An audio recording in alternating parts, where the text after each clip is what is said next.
Alrighty, folks, we are back again. We have another math lesson you can work on if you need a reminder on how to do this.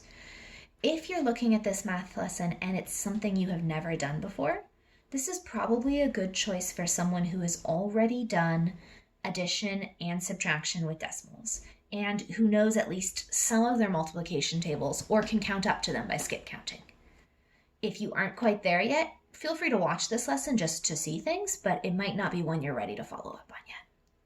All right, so decimals plus multiplication equals decimal multiplication.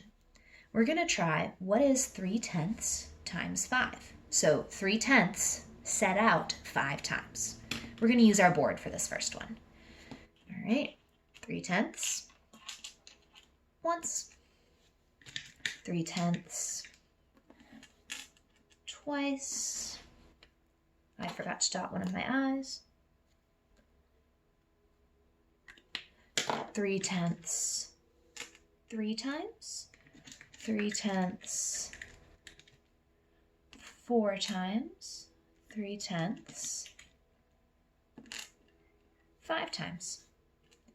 Let's put it all together and see how many tenths we have. We could count them up, or we could count by threes if that's something you know how to do. I'm going to count by threes, but I'm going to organize them in little lines so that I can double check at the end. All right, 3, 6, 9, 12, 15. 3 5 times should be 15. Let's check. There's 10, 4, 5. Okay, that's 15. I have 15 tenths. Now, I can't just write down 15 tenths because remember, we always want to exchange if we can.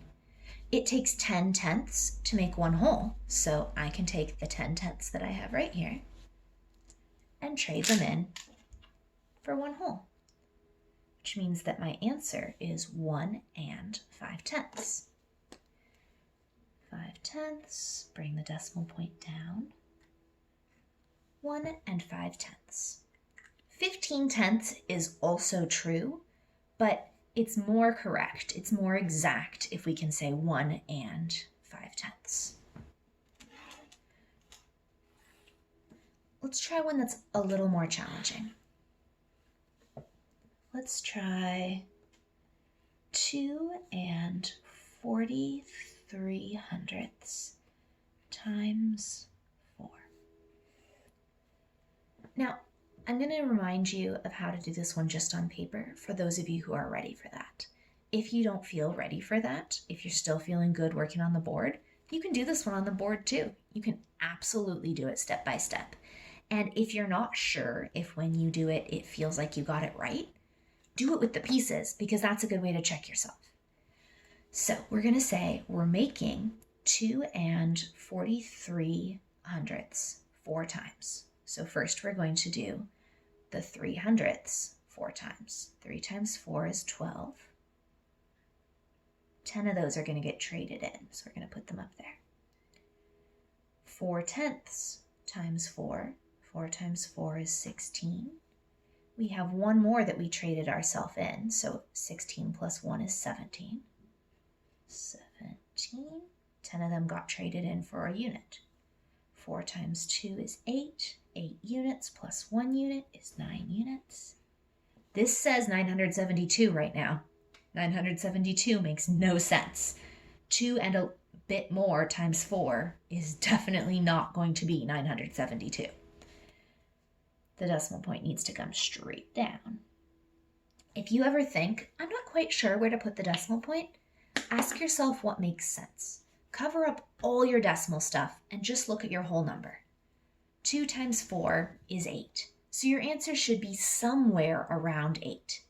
If you put the decimal point here, you would have less than 1. That couldn't be right. If you put it here, you would have 9. 9 would be close to 8. If you put the decimal point here, you would have 97. That is not close to 8. If you put the decimal point here, or didn't write one at all, you would have 972. That is not close to 8. So you can remember that the decimal point goes straight down. But if you write your math a little sloppily on accident and you're not sure where to put that decimal point, ask yourself what makes sense. 2 times 4 has to be something close to 8. 9 is close to 8. All right. 2 and 43 hundredths times 4 equals 9 and 72 hundredths. Go forth, do some math. Let me know with an email or a note on Google Classroom if you're feeling confused, and we can work on this some more together.